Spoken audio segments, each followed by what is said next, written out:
नमस्कार विद्यार्थी मित्र मैत्रिणींनो, स्वागत आहे सर्वांचे आपले यूट्यूब चॅनल टार्गेट स्पर्धा परीक्षा। आजच्या व्हिडिओमध्ये आपण महाराष्ट्र पोलीस भरती 2021 साठी सराव प्रश्न अभ्यासणार आहोत।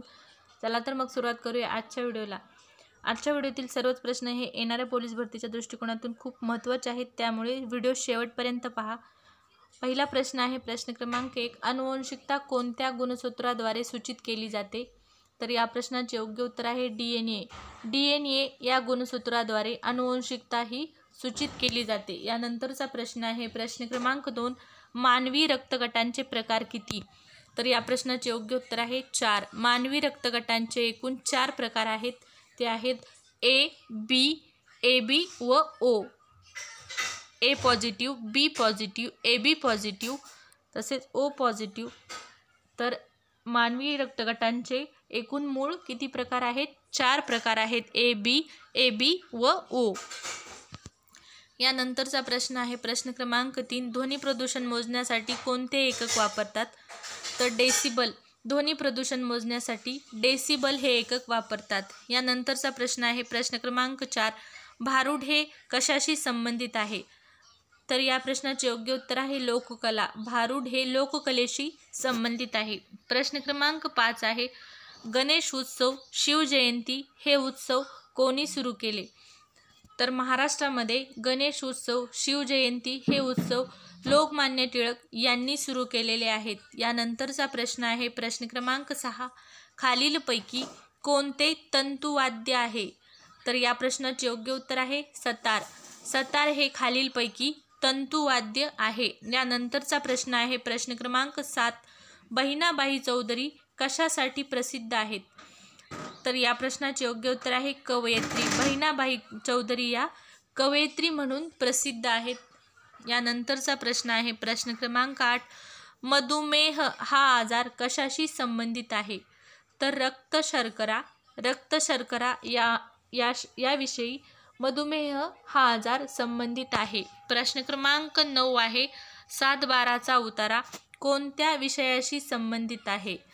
तर या प्रश्नाचे योग्य उत्तर आहे शेतजमीन। 7/12चा उतारा हा शेतजमीन या विषयाशी संबंधित असणारा विषय आहे किंवा संबंधित आहे। यानंतरचा प्रश्न आहे प्रश्न क्रमांक 10, जय जवान जय किसान ही घोषणा कोणी दिली? तर या प्रश्नाचे योग्य उत्तर आहे लाल बहादूर शास्त्री। लाल बहादूर शास्त्री यांनी जय जवान जय किसान ही घोषणा दिलेली आहे। यानंतरचा प्रश्न आहे प्रश्न क्रमांक 11, भारताची राजमुद्रा कुठल्या राज्याशी संबंधित आहे? कुठल्या राजाशी संबंधित आहे? तर या प्रश्नाचे योग्य उत्तर आहे सम्राट अशोक। सम्राट अशोक या राजाशी भारताची राजमुद्रा ही संबंधित आहे। यानंतरचा प्रश्न आहे प्रश्न क्रमांक 12, चक्रधर स्वामी कुठल्या संप्रदायाशी निगडीत आहेत? तर या प्रश्नाचे योग्य उत्तर आहे महाअनुभव पंथ। महाअनुभव पंथ या पंथाशी चक्रधर स्वामी हे निगडीत आहेत। प्रश्न क्रमांक 13 आहे, सायबर ऑप्टिकल तंत्रज्ञान कशासाठी वापरतात? तर संदेशवहनासाठी सायबर ऑप्टिकल तंत्रज्ञान हे वापरतात। यानंतरचा प्रश्न आहे प्रश्न क्रमांक 14, खालीलपैकी कोणते शहर भारतात माहिती तंत्रज्ञानासाठी प्रसिद्ध आहे? तर या प्रश्नाचे योग्य उत्तर आहे बेंगलोर। बेंगलोर हे शहर भारतामध्ये माहिती तंत्रज्ञानासाठी प्रसिद्ध आहे। यानंतरचे प्रश्न आहे प्रश्न क्रमांक 15, महाराष्ट्र एक्सप्रेस कोणत्या 2 जिल्ह्यादरम्यान धावते? तर या प्रश्नाचे योग्य उत्तर आहे गोंदिया कोल्हापूर। गोंदिया ते कोल्हापूर या 2 जिल्ह्यांच्या दरम्यान ही महाराष्ट्र एक्सप्रेस धावते। प्रश्न क्रमांक 16 आहे, BCCIचे अध्यक्ष कोण आहेत? तर या प्रश्नाचे योग्य उत्तर आहे सौरव गांगुली। सौरव गांगुली हे सध्या BCCIचे अध्यक्ष आहेत। प्रश्न क्रमांक 17 आहे, राष्ट्रीय संरक्षण प्रबोधिनी कोणत्या जिल्ह्यात आहे? तर या प्रश्नाचे योग्य उत्तर आहे पुणे। राष्ट्रीय संरक्षण प्रबोधिनी ही संस्था पुणे या जिल्ह्यामध्ये आहे। यानंतरचा प्रश्न आहे प्रश्न क्रमांक 18, मोहेंजोदडो हडप्पा ही संस्कृती कोणत्या नदीशी संबंधित आहे? तर गोदावरी नदीशी संबंधित असणारी ही संस्कृती आहे। प्रश्न क्रमांक 19 आहे, भारताचे मिसाईल मॅन म्हणून कोणाला ओळखतात? तर या प्रश्नाचे योग्य उत्तर आहे APJ अब्दुल कलाम. APJ अब्दुल कलाम यांना भारताचे मिसाईल मॅन म्हणून ओळखतात. यानंतरचा प्रश्न आहे प्रश्न क्रमांक 20. श्रीकृष्ण आयोग कशाशी संबंधित आहे? तर या प्रश्नाचे योग्य उत्तर आहे मुंबई दंगली. मुंबई दंगली या विषयाशी संबंधित असणारा हा श्रीकृष्ण आयोग आहे. प्रश्न क्रमांक 21 आहे क जीवनसत्व अभावी कोणता आजार होतो? इथं क नाही, इथं अ या. अ जीवनसत्व अभावी कोणता आजार होतो? तर रातआंधळेपणा. तर क जीवनसत्व अभावी स्केर्वी हा आजार होतो. यानंतरचा प्रश्न आहे प्रश्न क्रमांक 22. जागतिक तापमान वाढ म्हणजेच ग्लोबल वॉर्मिंग कोणत्या वायूशी संबंधित आहे? तर ओझोन. ओझोन या वायूशी जागतिक तापमान वाढ किंवा ग्लोबल वॉर्मिंग संबंधित आहे. यानंतरचा प्रश्न आहे प्रश्न क्रमांक 23.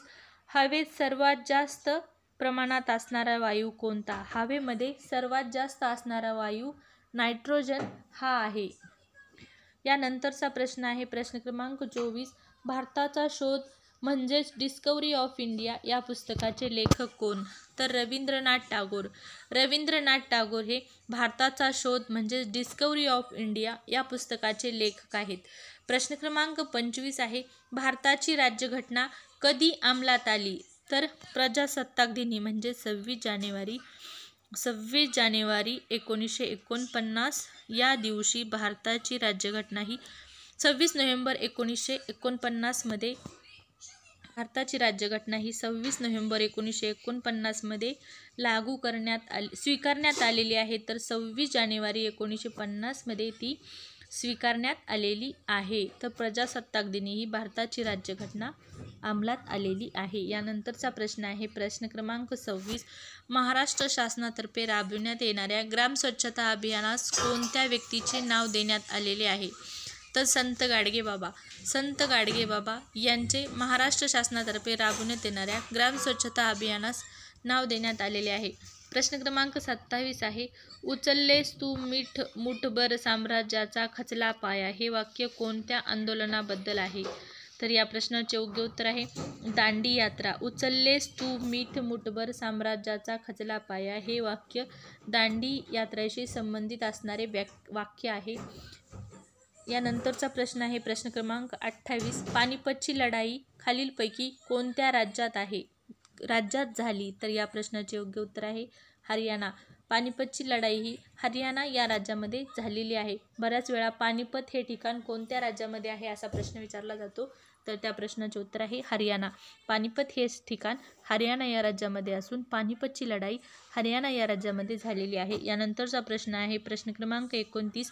ईमेल कशाशी संबंधित आहे? तर ईमेल ही संकल्पना इंटरनेटशी संबंधित असणारी संकल्पना आहे. आजच्या व्हिडिओचा शेवटचा प्रश्न क्रमांक 30.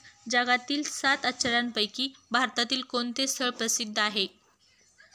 तर या प्रश्नाचे योग्य उत्तर आहे ताजमहल. ताजमहल हे जगातील जे 7 आश्चर्य आहेत त्यापैकी एक आहे व ताजमहल हे भारतातील एक प्रसिद्ध स्थळ आहे. आजच्या व्हिडिओमध्ये इतकेच. आजचा व्हिडिओ आवडल्यास नक्कीच व्हिडिओ लाईक करा, शेअर करा. चॅनल सबस्क्राईब केले नसेल किंवा चॅनलवर पहिल्यांदाच आला असाल तर चॅनल सबस्क्राईब करून ठेवा व बेल आयकॉन प्रेस करा जेणेकरून इथून पुढे येणाऱ्या सर्व नवीन व्हिडिओची नोटिफिकेशन तुम्हाला वेळेवर मिळेल. विद्यार्थी मित्रमैत्रिणींनो पोलीस भरतीचा जर अभ्यास करत असाल तर आपल्या चॅनलवर तुम्हाला खूप सारे व्हिडिओ पाहण्यास मिळतील व परीक्षेला जाण्या अगोदर ते सर्व व्हिडिओ एक वेळेस नक्की पाहून जावा. कारण परीक्षेत येणारे असतील असेच प्रश्न मी आपल्या व्हिडिओमध्ये घेतलेले आहेत. त्यामुळे ते प्रश्न पाहिल्यामुळे तुम्हाला त्याचा नक्कीच चांगला फायदा होईल. आजच्या व्हिडिओमध्ये इतकेच. धन्यवाद.